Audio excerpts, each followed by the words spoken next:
정치, 경제, 사회적으로 많이 혼란스러운 이때이지만 그리스도인은 절대 흔들리지 않게 될 줄로 믿습니다.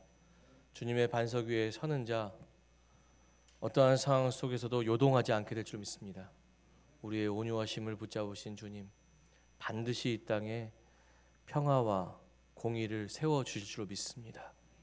이 믿음으로 2025년을 시작하는 모두가 되시기를 주님의 이름으로 간절히 축원합니다. 주신 말씀 가지고 2025년 다시 시작하는 때라는 주제로 말씀 나누고자 합니다. 최근 노브랜드라는 책을 보았습니다. 노브랜드는 여러분이 잘 아시는 이마트 노브랜드를 만드는 회사입니다. 물건을 판매하는 데 있어서 기업의 상징이 되는 브랜드의 힘은 가장 큰 경쟁력입니다. 예를 들어서 그냥 가방은 아무도 보지 않는데 그 가방에 루이비통이라는 브랜드가 적혀 있으면 사람들은 그것을 선호하고 주목하게 됩니다. 상품 판매에 있어서 큰 경쟁력은 이와 같이 브랜드에 있습니다. 그런데 이 회사는 이 경쟁력을 가진 브랜드를 버리고 상품을 내놓았습니다. 이 회사는 왜 브랜드가 없는 상품을, 이 경쟁력이 없는 상품을 세상에 나오게 한 것일까? 저자는 여기에 대해 다음과 같이 이야기하고 있습니다. 책의 내용을 그대로 읽어드립니다.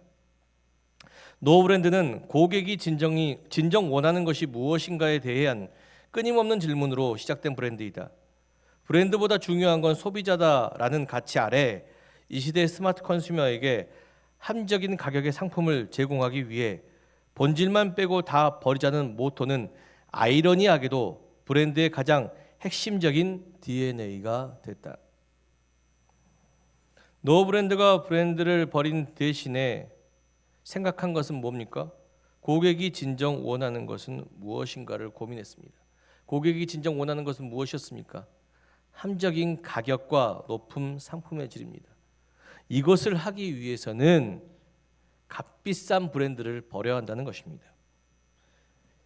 노브랜드는 이 경쟁력을 가지고 다른 유명 브랜드 회사가 경쟁했습니다. 그 결과 노브랜드는 시장 경제가 불황인 현재의 상황 속에서도 든든히 세워져 가고 있으며 뉴스원 신문 2025년 1월 24일자 기사를 보니까 이마트와 함께 해외 진출을 계속해서 모색하고 있다고 합니다. 고객이 진정 원하는 것을 이루기 위해 합리적인 가격과 높은 상품의 질을 이루기 위해 값비싼 브랜드를 과감히 내려놓음으로 새로운 경쟁력을 얻었던 노브랜드와 같이 세상을 싸워 이겨내야 할 그리스도인의 새로운 경쟁력 어디에 있습니까? 하나님께 있을 줄로 믿습니다. 이 주님을 얻기 위해서 우리는 이전의 경쟁력을 과감히 내려놓아야 한다는 것입니다.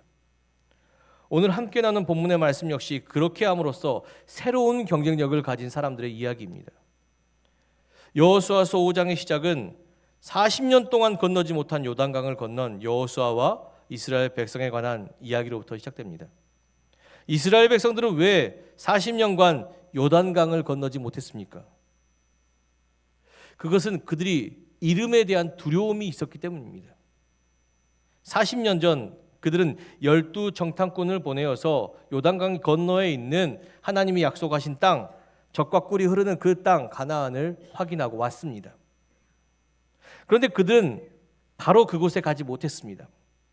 민수기 13장에 보면 그 원인이 10명의 점탐꾼이 가나안 땅에 있는 네피림 족속, 이 아모리 족속과 가나안 족속에 대한 대두려움을 가지고 있었기 때문입니다. 이들에 비해서 자신들은 어떻게 생각했다고요? 메뚜기와 같은 존재라고 생각되어졌기 때문입니다. 너무나도 연약했기 때문입니다. 그렇습니다. 세상은 경쟁하는 사회입니다. 이러한 세상 속에서 언제나 이기고 성공하는 것은 강자의 이름입니다. 10명의 정탐꾼이 두려워했던 아모리 족속의 이름과 가나안 족속의 이름은 당시의 강대국이었습니다. 그런 강대국을 상대하기에 이제 막 출애굽한 군대도 없고 무기도 없는 이스라엘은 메뚜기와 같이 연약한 존재였습니다. 경쟁해봤자 실패할 것이 뻔하고 좌절할 것이 뻔해서 미리 경쟁하기 전에 그 이름만 듣고 포기한 것입니다. 메뚜기와 같이, 먼지와 같이, 티끌과 같은 자신이 그들을 상대할 수 없다라고 결론냈기 때문입니다. 그런데 오늘 여호수아 5장 1절의 이스라엘 백성들은 다릅니다. 아모리 족속, 가나안 족속의 이름에 대한 두려움을 버리고 요단강을 건넜다는 것입니다. 그런데 더 재미있는 것은 메뚜기와 같은 이스라엘 백성이 두려워하는 것이 아니라 네피림 족속, 그 이름도 두려운 아모리 족속과 가나안 족속의 마음이 녹았고 이스라엘 자손들 때문에 정신이 혼미하여졌다고 성경은 기록하고 있습니다. 왜 가나안 땅에 있는 강대국인 아모리 족속과 가나안 족속은 메뚜기와 같은 이스라엘 백성, 아무런 군사력도 아무런 무기도 없는 이 백성들을 두려워한 것일까요? 그것은 여호수아 3장에서 해답을 발견할 수 있는데, 그 이유는 그들이 요단강을 건널 때 군사나 무기를 앞세우지 않고 여호와의 궤를 앞세우며 나아갔다는 것입니다. 하나님을 앞세웠지요. 약할 때 강함 되시는 주님, 그 주님을 앞세우자 하나님께서 어떻게 하셨습니까?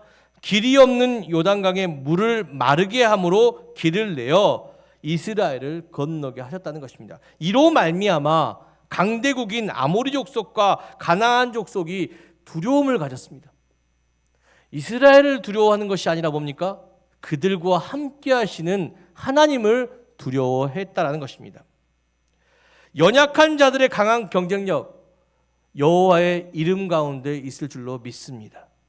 칼과 단창으로 무장한 골리앗을 싸운 다윗의 무기는 사람들이 조롱하는 물맷돌이었습니다. 그러나 그 물맷돌이 칼과 단창으로 무장한 골리앗을 이길 수 있었던 것은 바로 여호와의 이름이 거기에 함께하고 있었기 때문입니다. 그리스도인의 경쟁력 역시 마찬가지입니다. 세상 가운데 부족하고 연약한 그리스도인이 세상을 이길 경쟁력 무엇입니까? 예수의 이름 안에 있을 줄로 믿습니다. 그가 반드시 승리할 줄로 믿습니다. 사도 바울은 이 경쟁력에 대해서 고린도서 12장 9절에서 10절의 말씀을 통해서 이렇게 설명하고 있습니다. 고린도서 12장 9절에서 10절 말씀 함께 천천히 묵상하겠습니다. 내게 이르시기를 내 은혜가 내게 족하도다. 이는 내 능력이 약한 데서 온전하여짐이라 하신지라. 이러므로 도리어 크게 기뻐함으로 나의 여러 약한 것들에 대해 자랑하리니 이는 그리스도의 능력으로 내게 머물게 하려 함이라. 그러므로 내가 그리스도를 위하여 약한 것들과 능욕과 궁핍과 핍박과 곤란을 기뻐하노니 이는 내가 약할 그때에 곧 강함이니라. 아멘. 약할 때 강함 되시는 주님의 이름, 그것이 우리의 거할 때 우리는 어떠한 능욕과 궁핍, 핍박, 공고 안에서도 기뻐할 수 있습니다. 왜 그렇습니까? 주님이 승리하심을 믿기 때문입니다. 세상은 그런 우리를 바라봅니다. 저 사람 분명히 절망해야 되는데 희망을 꿈꾸고 있고, 저 사람 분명 슬퍼해야 되는데 기뻐하고 있고, 저 사람 분명 무너져야 하는데 무너지지 않아요. 거꾸로 틈을 당하도 망하지도 않고 무너지지도 않아요. 믿지 않는 자들은 뭐라고 생각합니까? 아, 저 사람 교회 다니는구나. 저 사람 그리스도인이구나. 예? 하나님 믿구나. 약할 때 강함 되시는 주님이 우리 안에 있을 때 우리는 담대해질 수 있어요. 기뻐할 수 있어요. 어떠한 상황과 환경 속에서도 온유해질 수 있다는 사실입니다. 바로 그럴 때 세상과 다른 모습으로 능욕과 궁핍과 핍박과 공고를 이겨내고 있을 때 비로소 믿지 않는 자들은 아, 하나님 살아계시구나. 하나님을 경외하게 되고 하나님을 두려워하게 된다는 사실입니다. 우리는 이런 자가 되어야 합니다. 우리의 삶 앞에 하나님의 이름이 있어야 할 줄로 믿습니다. 우리의 브랜드는 내 이름이 아니라 뭡니까? 주님의 이름일 줄로 믿습니다. 그 주님의 이름 앞에 나는 이름도 없는 자, 빛도 없는 자가 되어야 될 줄로 믿습니다. 중요한 것은 우리가 어떻게 하나님의 이름을 얻느냐라는 사실입니다. 어떻게 해야 하나님의 이름을 얻을 수 있을까? 신명기 15장 5절 말씀은 여기에 대해 이렇게 해답을 주고 있습니다. 신명기 12장 5절 말씀을 표준 세번역 말씀으로 전해드립니다. 제가 읽어드리겠습니다. 너희는 주 너희의 하나님이 당신의 이름을 두려고 거처를 삼으신 너희 모든 지파 가운데 택하신 그곳에서 뭐라고요? 예배를 드려야 한다. 아멘. 신명기 12장에서 모세는 하나님의 이름을 두시려고 거처 삼으신 곳은 어디라고요? 그를 위해 예배드리는 자들이 모이는 곳이라고 이야기합니다. 하나님이 원하시는 예배, 우리가 만든 예배가 아니라 하나님이 원하시는 예배를 드리는 자들에게 하나님께서 그의 이름을 주신다는 것입니다. 그렇다면 하나님께서 원하시는 예배는 무엇일까? 로마서 12장 1절과 2절의 말씀에서 사도 바울은 그것이 무엇인지를 우리에게 이렇게 전하고 있습니다. 함께 묵상하겠습니다. 그러므로 형제들아 내가 하나님의 모든 자비하심으로 너희를 권하노니 너희 몸을 하나님이 기뻐하시는 거룩한 산 제물로 드리라. 이는 너희가 드릴 영적 예배니라. 너희는 이 세대를 본받지 말고 마음을 새롭게 함으로 변화를 받아 하나님의 선하시고 기뻐하시고 온전하신 뜻이 무엇인지 분별하도록 하라. 하나님의 이름이 거한 곳은 하나님의 백성 아닙니다. 하나님의 뜻 가운데 예배드리는 사람들. 그렇다면 하나님께 진정 예배드리는 자는 어떤 자입니까? 사도 바울은 하나님의 선하시고 기뻐하시고 온전하신 뜻을 분별하기 위해 자기 몸을 거룩한 산제물로 드리는 영적 예배가 하나님께서 기뻐하시는 예배라는 것입니다. 단순히 주여 주여 하는 예배가 아니라 주 뜻대로 살기 위해 내 삶을 잘라내고 결단하며 나오는 영적 예배를 드리는 자가 하나님의 백성이고 하나님께서 이름을 주시는 능력의 사람이라는 것입니다. 사랑하는 성도 여러분, 우리 그렇게 살아야 될 줄로 믿습니다. 올 한해 정말 하나님의 백성으로 결단하며 살아야 될 줄로 믿습니다. 우리의 힘과 능력이 주님의 이름 가운데 있사오니 그 주님의 이름을 얻기 위해서, 그렇죠, 두 이름으로 살 수 없잖아요, 그죠? 우리가 하나의 이름으로 살아야죠. 내 이름이 아니라 예수의 이름으로 살게 될 때 예수의 능력이 여러분 가운데 임하게 될 줄로 믿습니다. 여호수아 이스라엘 백성이 지금 길갈에서 행한 할례는 바로 이런 신앙적인 결단입니다. 하나님의 백성이 되기 위한 신앙적인 결단. 그리고 이 할례는요, 하나님의 명령입니다. 명령. 여호수아 5장 2절의 말씀에 보면 할례를 행하다라는 뜻을 제가 원어 성경으로 찾아보니 히브리어 몰이라는 단어인데 이것은 명령형입니다. 명령형. 이전에 말씀드렸다시피 하나님께서 우리에게 원하시는 것은 복종이 아니라 순종입니다. 그래서 하나님께서 무언가 말씀하실 때 항상 선택지를 주시잖아요. 그죠? 그렇게 해도 되고 안 해도 되고. 중요한 것이 있어요. 그렇게 해도 되고 안 해도 되고 선택지를 주어도 하나님께서는요 절대 후회하지 않으시는 건 뭡니까? 하나님은 합력하여 선을 이루시는 분이기 때문입니다. 자유를 주셨잖아요. 우리에게 자유를, 그죠? 자유를 주셨잖아요. 선악과를 따먹어도 되고 안 먹어도 되고, 이건 자유예요. 우리가 선택하는 거죠, 그죠? 근데 중요한 건 선악과를 먹으면 범죄하는 것이고 먹지 않으면 벌을 범하지 않는 것이에요. 예, 그런 자유예요. 그런데 그렇게 선택의 자유를 주셨던 하나님이 할례만큼은 뭐라고요? 명령하셨다는 것이에요. 이건 복종해야 한다. 왜요? 내 이전의 삶을 잘라내지 않고 거듭나지 않으면 뭘 볼 수가 없습니까? 하나님 나라를 볼 수가 없어요. 하나님의 이름을 가질 수가 없다라는 사실입니다. 거듭나지 않고 할례 받지 않으면 절대 하나님의 백성으로 하나님의 이름을 앞세우고 살 수 없기 때문에 하나님은 명령하신 것이에요. 하나님의 백성이 되기 위해서는 할례를 받아야 할 것을. 그렇다면 구체적으로 하나님께서 왜 할례를 명령하신 것일까? 여기에 대한 두 가지 이유가 있습니다. 첫 번째, 할례는 이전의 모습을 버리고 새롭게 나아가야 할 하나님의 간구가 있습니다.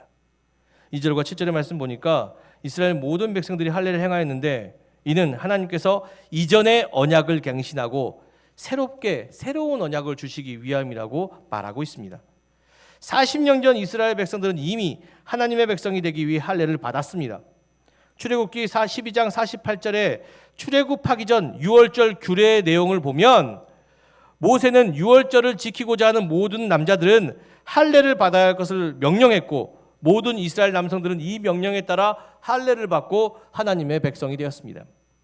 그리고 하나님의 백성이 된 이스라엘을 하나님께서 종되었던 애굽에서 자유하게 하셨고 모세를 통해 가나안 땅에 인도하셨습니다. 그리고 약속하셨죠. 주실 것이라고. 백성된 너희에게 약속의 땅을 주실 것이라고 말씀하셨습니다. 그런데 어떻게 되었습니까? 그들은 약속의 땅 가나안을 목전에 두고도 들어가지 못한 채 40년 동안 광야에서 방황하게 되었습니다. 그들이 왜 그랬습니까? 그 이유는 할례 받은 그들이 하나님의 백성으로 살기로 결단했던 그들이 하나님 백성다운 삶을 살지 못했기 때문입니다. 그들은 하나님의 큰 은혜를 경험했어요. 하나님 백성으로. 이스라엘 백성들은 홍해에서 길을 내시고 낮에는 구름기 중 밤에는 굴기둥으로 그들을 지키셨으며 광야에서 만나와 메추라기로 먹이시고 반석에서 물을 내어 마시게 하신 하나님의 은혜를 경험하면서도 정작 하나님께서 바라시고 원하는 삶을 살지 못했습니다. 결단하면서. 그들은 그런 은혜를 경험하면서 항상 뭘 생각했어요? 이전의 삶을 동경했습니다. 애굽에서 종되었을 때는 더 풍성하게 살았는데, 애굽에서 종되었을 때는 더 편안하게 살았는데 왜 내가 이 광야에서 이렇게 고생해야 하는 것입니까? 결단하지 못했어요. 이전의 삶을 내려놓지 못하고 그 은혜만 경험한 것입니다. 결과적으로 어떻게 됐습니까? 그들은 거듭나지 않았기 때문에, 거듭나지 않아서 가나안 땅에 들어가지 못한 채 광야에서 방황하게 되었다는 것입니다. 이전의 모습을 버리지 못하고 결단하지 못하면 약속된 하나님의 축복도 받지 못한 채 방황할 뿐입니다. 우리가 그렇지 않습니까? 우리는 그리스도 은혜 안에 살아가는 그리스도인이라고 고백합니다. 그러나 중요한 것이 있어요. 우리는 이전 모습을 버리고 거듭난 모습으로 살아갑니까?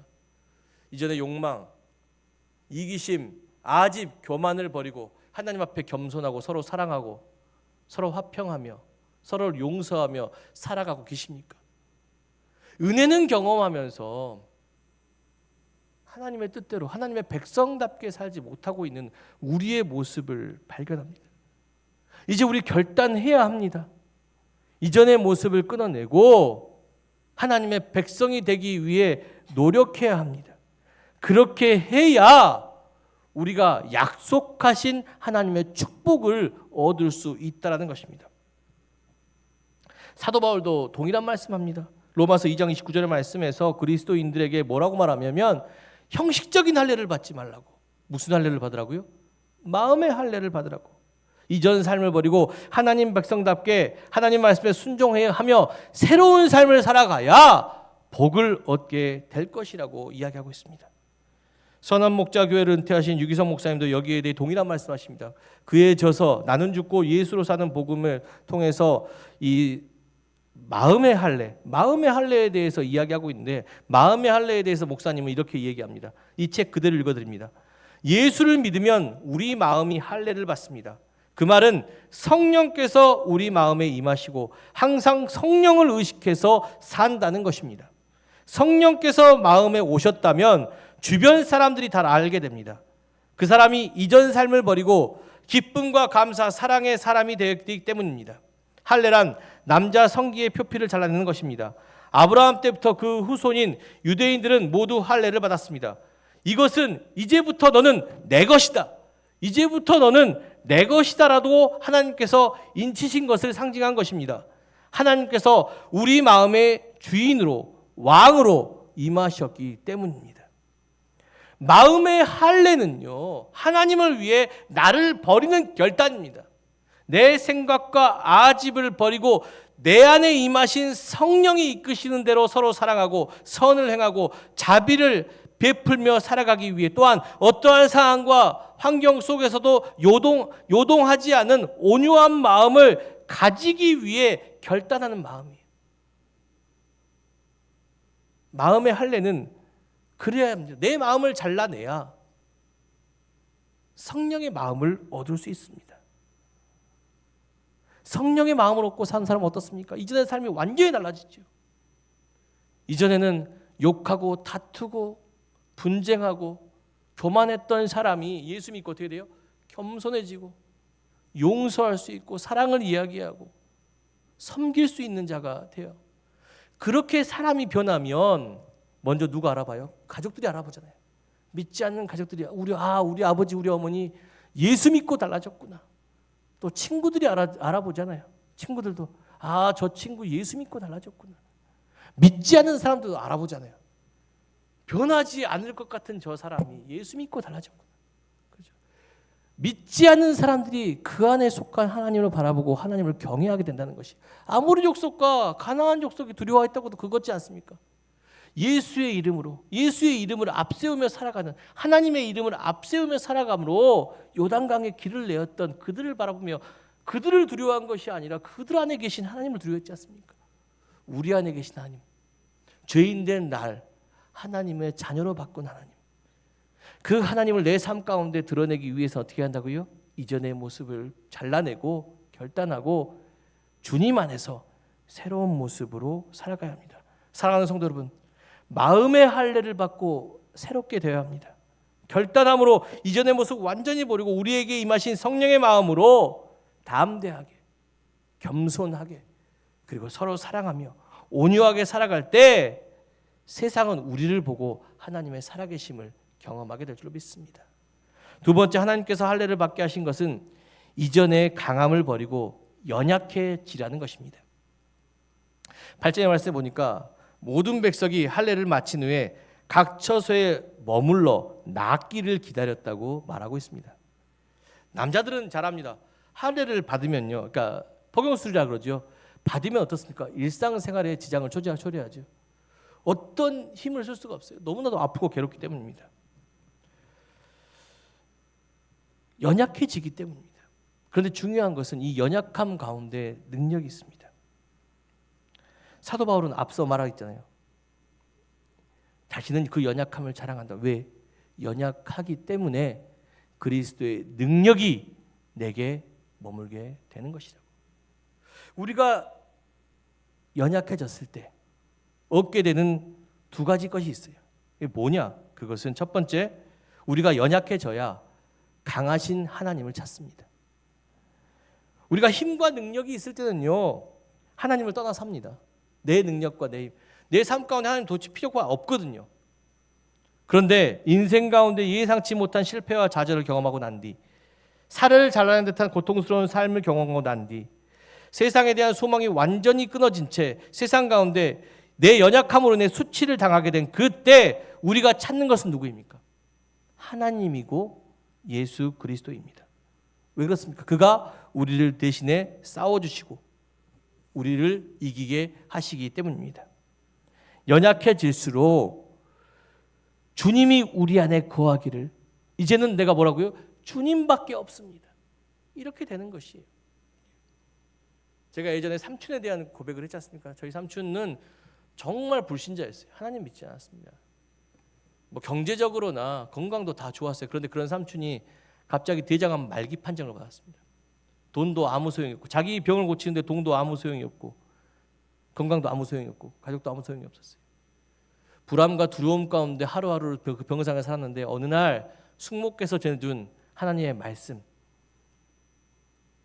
하나님께서 너와 함께 하실 것이라는 그 말씀을 통해서 저희 삼촌이 용기를 얻었습니다. 삶의 희망을 찾았어요. 그래, 사는 동안 하나님께서 나와 함께 하시겠지. 대장암 말기였지만 3개월 판정 받으셨지만 그 용기를 가지고 사신 결과 2년 더 사셨습니다. 그리고 그 2년 동안 세례 받으시고 열심히 예배드리셨어요. 예. 약한 그때 우리를 도우시는 분, 약한 자를 도우시는 분은 하나님이에요. 약할 때 발견되는 게 하나님. 그래서 우리는 연약함을 자랑해요. 하나님을 발견했기 때문에. 또한 이게 중요해요. 연약해져야, 두 번째, 연약해져야 영이신 하나님의 뜻대로 살 수 있습니다. 하나님의 백성은 어떻게 살아가는 겁니까? 나를 위해 사는 것이 아니라 하나님을 위해 삽니다. 하나님의 위해 살기 위해서는 뭘 해야 합니까? 고객이 원하는 것을 이루어주기 위해 가감하게 브랜드를 버렸던 것처럼 하나님이 원하시는 삶을 살기 위해서는 과감하게 나를 부인해야 될 줄로 믿습니다. 예수님이 그랬지 않습니까? 예수님이 따라오려고 뭐 해야 한다고요? 자기 십자가를 지고 자기를 따라야 한다고. 하나님의 자녀가 되기 위해서는 자기 부인의 과정이 필수입니다. 나는 죽고 내가 죽어야 육체적인 나. 내 무기는 뭐였어요? 육체에 사는 나의 무기는 뭡니까? 교만이고 이기심이고 아집이고 욕망이었지 않습니까? 이게 내 무기였어요. 근데 그 무기를 과감히, 그 경쟁력을 과감히 버려버리는 거예요. 교만한 사람들 어떻게든 이기려고 하잖아요. 자기 지식을 막 이야기하고 자기 힘, 돈 자랑하고 막 능력 자랑하고 그렇지 않습니까? 그렇죠? 이기심도 마찬가지예요. 내가 무조건 이겨야 돼. 내가 세상 최고가 돼야 되고 그런 거예요. 근데 그 육체적인 경쟁력이 우리의 삶을 어떻게 했습니까? 황폐하게 했잖아요.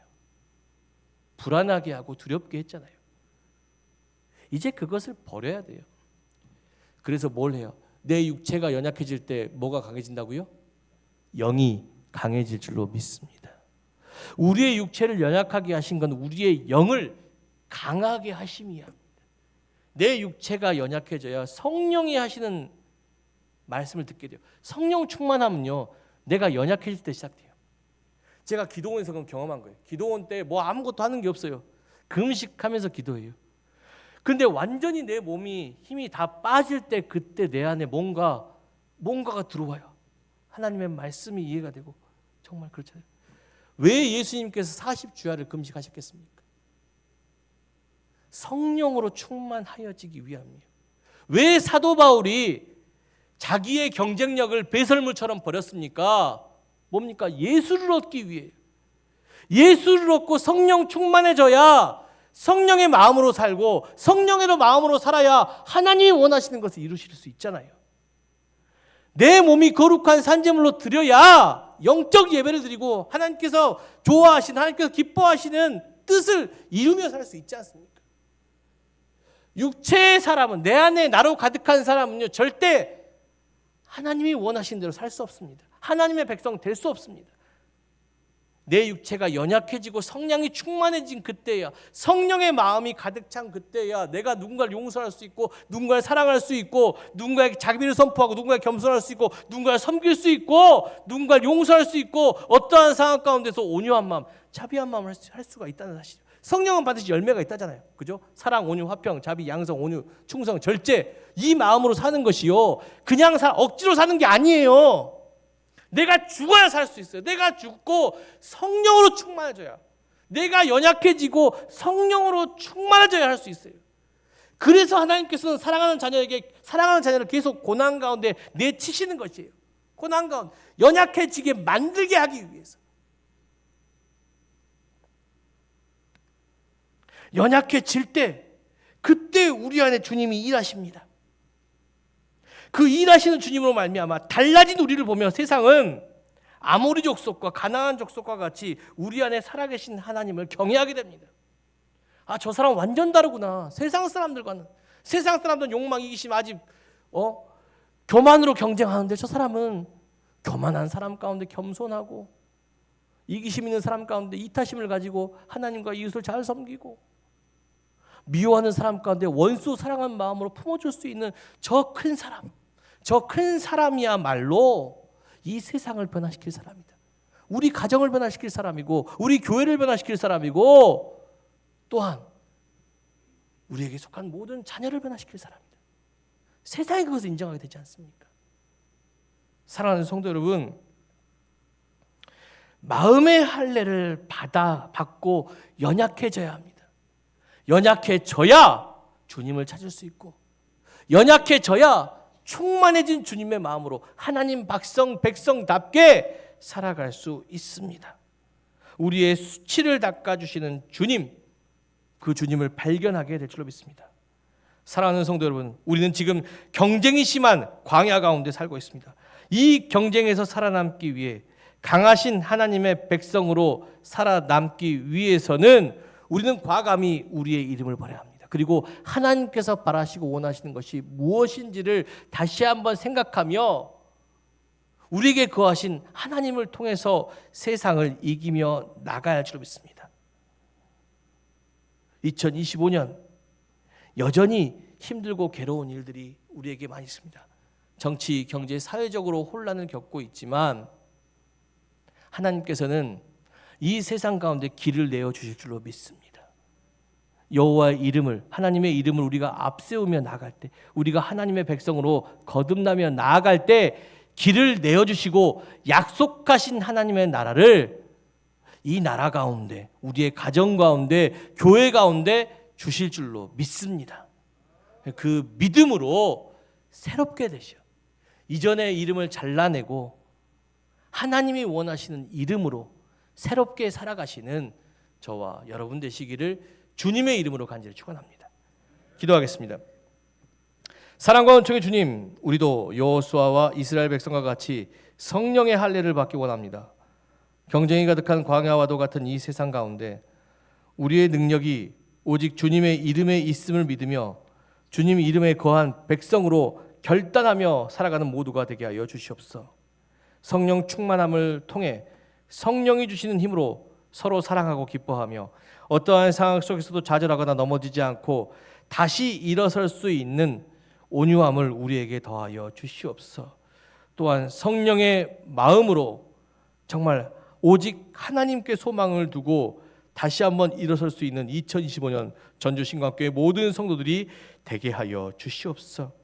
그런 우리로 말미암아 가정과 교회와 세상 가운데 길이 놓일 줄로 믿습니다. 하나님을 향한 길, 평화의 길, 사랑의 길, 또한 승리의 길이 놓이게 될 것을 믿습니다. 주여, 이 시간 길이 없는 곳에 길을 만드시는 주님, 우리 앞에 임하여 주시옵소서. 우리에게 힘과 능력이 되시는 예수 그리스도의 이름으로 간절히 기도드렸습니다. 아멘.